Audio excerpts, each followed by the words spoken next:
Sarah, the homemaker here today, and I have a treat for you. I'm going to show you how to make basil pesto. So in our front yard, we have growing a bunch of basil, and I'm going to show you how to properly trim it so that it will grow back and be bushier and lovelier than ever. Right here we have our pesto growing in a beautiful pot. And when you cut it, you want to make sure that you leave some of the leaves on there.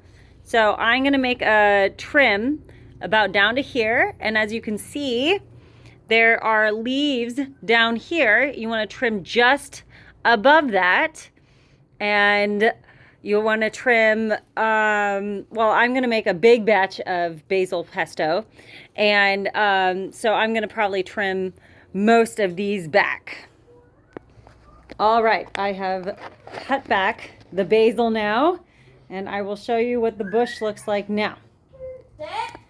There's multiple different plants, and I've cut them all back. See, you cut them all back, and they have the little leaves right below it, and it'll grow back on you. So that's what you want to do. Cut it back right below, right above the little leaves. And actually, these basil plants I got from Trader Joe's, and it was one of those, the ones that are already in the dirt. And I went ahead and I individually separated them all out. And you have to be really careful with it. And you go ahead and you separate it all out, and then you leave like 1 or 2 stems that are growing together. Because if you go ahead and you try to plant just the whole thing, the roots are all too close together, so you have to go ahead and separate it out so that they will continue to grow and get bigger.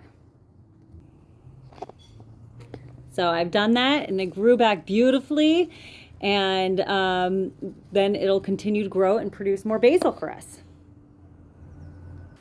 What I love about basil is that you can literally use the whole part of the basil that you have collected.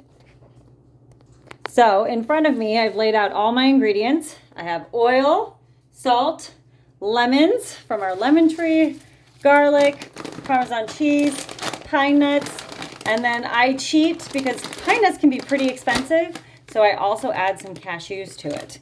So what you're gonna do is you're gonna take literally just the whole stock, the whole thing, and you're gonna put it in a bowl. See? There you go. The perfect start to making your basil pesto. All right, I have gone ahead and I've added Parmesan cheese, and I've added my salt and my pine nuts in there. Then we're gonna squeeze a lemon over it. Now with the lemon, you know what? They have lemon squeezers and everything. I just use my hand. So go ahead, squeeze it over your hand. And what's nice is that the lemon juice will just go right in between your fingers. So I used about 1 lemon. It's kind of to taste. I mean, all of this is to taste. I put extra Parmesan cheese in it because I really like the cheese. And then I add extra pine nuts because my husband really likes pine nuts. So, you know, you taste it in the end and you go with that. And don't worry, I use an immersion blender, which is the way to go because it blends everything very nicely. And then you don't have to get all nitpicky about, you know, chopping up garlic cloves or anything like that. And then I drizzle the olive oil right on the top. And there you go. You want to use a lot of olive oil. I'd say probably, you know, half a cup to a cup of olive oil. Really drench it because that's what's going to coat it all in the end, and that's what's going to preserve it inside the refrigerator when you're all done with this. Once I've added all the ingredients, I get my immersion blender. Now be careful. These immersion blenders have very sharp blades. Do not put your fingers in it. And we get going. It's going to be loud.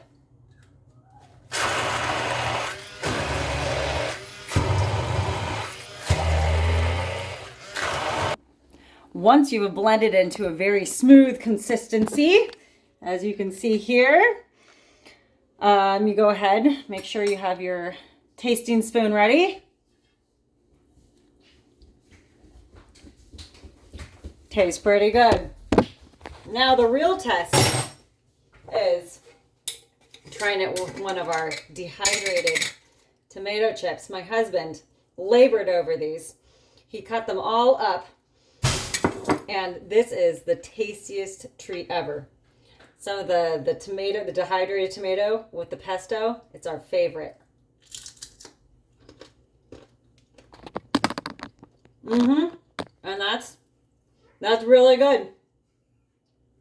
Well, I hope you enjoyed watching my video on making basil pesto. I definitely suggest we'll do another video on dehydrating tomatoes. Very simple. And enjoy, and I'll see you next time.